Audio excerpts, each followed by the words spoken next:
Leadership and legacy are key attributes in the business world, particularly when females lead the business, accelerating with timely management policies, especially during an economic crisis when being experienced in a nation. Talking Point connects with Ms. Marie Antonia von Schönburg, Chief Delegate of Delegation of German Industry and Commerce in Sri Lanka. Welcome to the show. Thank you, Sabrina, for inviting me. What are your views with regard to how an organization should succeed during times of turbulence? Well, I believe that there are three components. One would be adaptability, one would be resilience, that we talked about earlier, and innovation. I guess these three components are always important for an organization, but especially when the outside world is really sort of uncertain, it's even more important to really be able to weather the storms. Most important, I think, talking about storms, is to have a clear vision and mission of the company and have a really strong foundation of values that are your base for weathering the storm, sort of your lighthouse in what's going on in your path. So adaptability means that while you do have a clear goal, you need to be able to change the way you work, change the paths you're taking, either reassessing your products and services to make sure that they adapt to the new market that is being created outside your company. Also adapting your strategy, adapting even your business model to new circumstances. We really live in I know it's a trendy world, but in a VUCA environment. So everything is just changing constantly. I think it's now absolutely impossible to do strategic plans for 3 or 5 years as we used to do maybe 20 years ago, where you have pretty clear understanding of what the next year would look like. That doesn't happen. We don't even know how the next 2-3 months are going to look like. So adaptability, I think, is absolutely key. Resilience is a next good point, where because it's constantly changing and because you will constantly hit a wall and encounter situations that are new and frustrating and will change your plans drastically.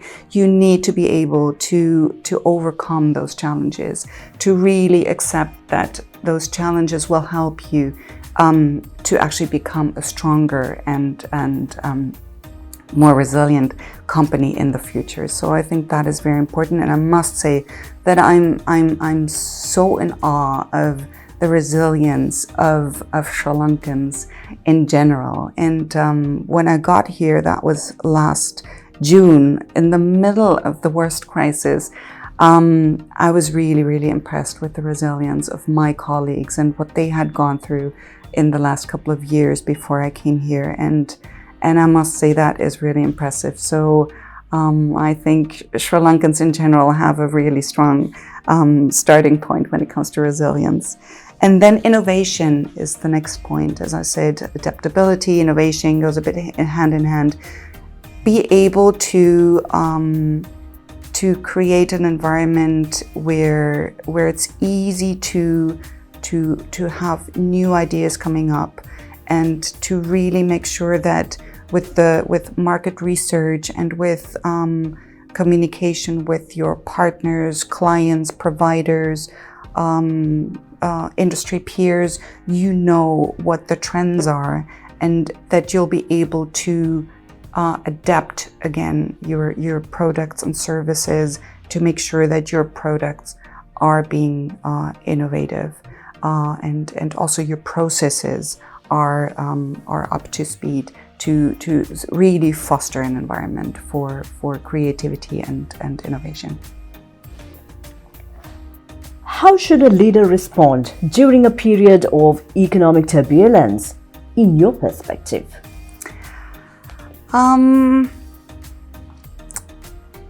I think you could probably say it in 2 words. It would be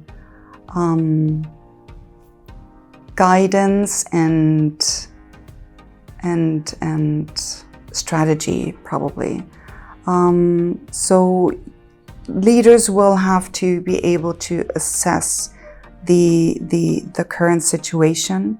Will have to take into account the risks that are constantly that the company constantly faces, and factor into a strategy that really makes sure you are adapting. Coming back to what I said earlier, adapting to the new situations, making sure there is a sound financial situation for the company, and also invest in the talent you have, or acquire new talent to really make sure the company is in a position to keep innovating, to keep adapting, and to keep being resilient to all the storms that are weathering out there. So that would be sort of the strategy part, and I think also the guidance would be to make sure that the employees are being listened to, are being understood. I think it's a lot of empathy is necessary in general, but especially in times of crisis, to understand what employees are going through, trying to guide them in a way that they are able, again, also to adapt emotionally, psychologically, if possible, giving some financial guidance as well, financial support if the company finances allow for it, and again, creating an environment where employees are empowered, well trained, so they know how to again, create new things, new services, new products, and adapt to the situation. So I guess that would probably be the most important things. That sort of the strategic, more as the company structure, and then the guidance towards employees to be the person that they can rely on. Part of that would also be a really transparent and honest communication. I don't think it makes sense for leaders to try to pretend everything is peachy and nothing is happening. I think employees know that the situation is difficult, so the more transparent, the more honest you are, explaining what the strategy is, explaining what the situation really is, how the plan is, the strategic plan is to get out of that situation, and how they can contribute. So it's a lot of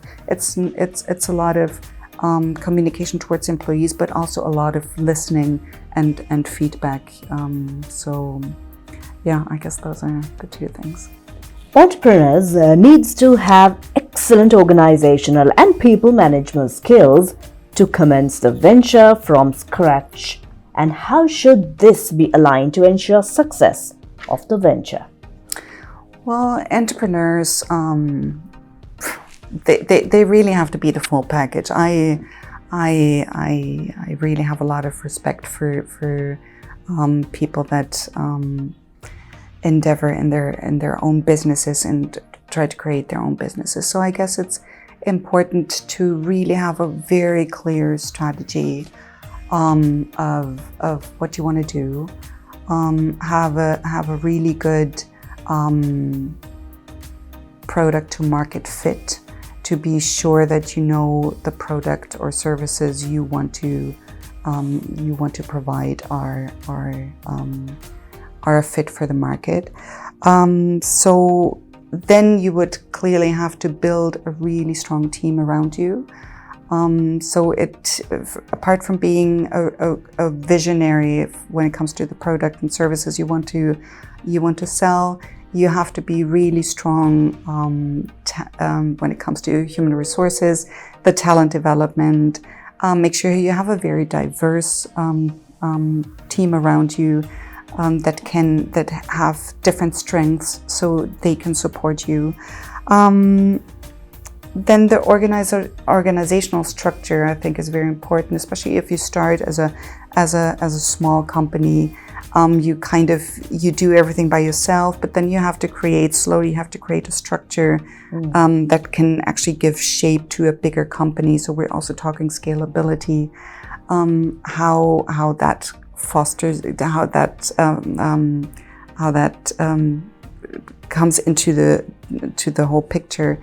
Then they have to be really good at creating connections with clients, providers, industry peers as well. Finding the distribution channels, getting the partnerships there as well. So a really sound financial background, making sure that the company isn't growing too fast, isn't growing too slow, that there is a provision for worse times, bumpier rides.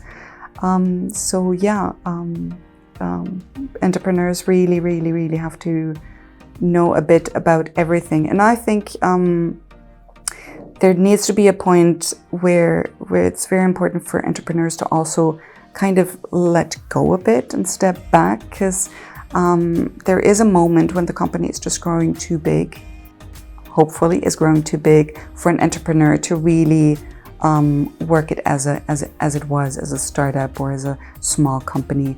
And then it's really important to be able to delegate and get professionals on board who can then take over some of the functions that an entrepreneur did at the beginning. Small and medium-scale enterprises certainly make up a large part of many economies by being the backbone to the economy. What sort of mechanisms should be prioritized in making a significant contribution in accelerating revenues? Well, one would definitely be product diversification. Try to venture into new forms of the product, new type of services, complementary services. Think about partnerships as well when it comes to complementary products and services. Really look out to grow strong ties within the industry. Also expand your markets locally and internationally. And a little commercial break here. If you want to venture into the German market, please come and talk to us. Delegation of German Industry and Commerce. We're here for you. And then try to find good distribution channels. And here we're talking about digital transformation as well, because if you're only thinking about normal like retail distribution channels, you'll always hit a certain amount that you can handle. But if you're thinking digital, if you're thinking e-commerce, then you really be able to venture into new worlds. And quite frankly, if your business isn't on the World Wide Web, at least with a web page or an Instagram account or a Facebook account, you name it. If your business doesn't exist in the World Wide Web, it basically doesn't exist. So digital transformation is really key. And I think especially for really small and medium-sized companies, that is the way to go, because then you have instant access to the whole world. So that is definitely a point to take into account. And then talent acquisition is another thing. I think the talent that small and medium-sized companies actually now have better chances to have access to really good talent than they would have a couple of years ago. When you look at the younger people, let's say 10, 20 years ago, they always wanted to go into the big corporations, the big brands, I want to be part of that. And I think today, the younger generation, what they're really looking for is for companies that align with what's important to them, sort of their vision, their values. And I think their smaller and medium companies have actually a really good possibility now to really fill that gap and say, look, we're, especially if there's a sustainable young company that says these are our values, and we would love to have you on board. So if the values align, then small and medium-sized companies now have a better chance, and they really should make sure that they have the right talent, especially if they want to venture out into new markets, international markets, because without the right talent, it'll be very hard. Leadership is the accomplishment of a goal, and leaders are powerful, full of visionaries. What's your perspective when it comes to modern theories in leadership roles? Wow, that is a very good question. There's so many different leadership types, obviously. I guess what I find important is the transformational leadership. Really be able to help the employees and the company as such to transform itself, again, to adapt, to really bring out the best in everyone. That is one thing I truly believe, to constantly give people the chance to get better and to prove themselves in that they can actually bring something new to the company constantly. And then I'm a big fan of servant leadership. I really, really do believe that CEOs serve the company. It's not the other way around. Employees don't. I don't like it when people say the people that work for me. I really don't believe that's true. People work with you, and as a leader, you actually work for them. You have to make sure that the company is in the best situation it can be. That you provide the structures. That you provide the strategy. And everything I talked about earlier to really make sure that the company is on the right track. So I believe leaders should work for the company and not the other way around. Emotional leadership or emotional intelligence, I think is a big part there as well. I touched on the word empathy earlier on. We really need to be able to understand how people feel, where they come from, where they want to go, and only with truly listening to the people that surround you will you be able to actually know the kind of value and the kind of ideas and creativity they can bring to the company. So I think that is very important, and especially in times of, and I touched upon it earlier as well, in times of hardships or rocky roads, listening to the people around you and making sure they know that you are there for them. You want to understand how they feel and what you can do for them. I think that is very important. And another thing I think is also very important is